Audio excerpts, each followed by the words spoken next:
टाळ्या वाजवायचा विषय नाही. आराम नालाय का मला थोबाडते. तो सचिन जाधव आम्ही तो परभणीचा त्याच्या घरी जेव्हा आम्ही गेलोय ते सोयाबीन 3400 रुपयात विकावं लागले. 3400 रुपये.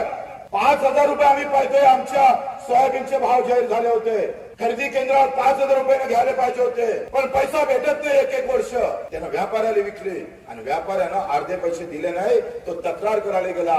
व्यापाऱ्यानं फोन केला. ठाणेदार त्याच्या बाजूने उभा राहिला. पैसों के साथ यहाँ पैसा और सत्ते का खेळ है. तुम्हाला काही गेम नाही लग सकता. येता येता चीड मनात आली. संताप होता. पॉयझनची बॉटल घेतली. सचिन जाधव आत्महत्या करून रस्त्यात गेला. त्याची बायको 7 महिन्याची गर्भवती होती. 7 महिन्याची. टाळ्या वाजवायचा विषय नाही. आराम नालाय का मला थोबाडते. 7 महिन्याची गर्भवती होती. 7 महिन्याच्या गर्भवतीनं आमच्या बहिणीनं आत्महत्या केली. पोटात 7 महिन्याचं बाळ होतं. मी गावात भेटायला गेलो.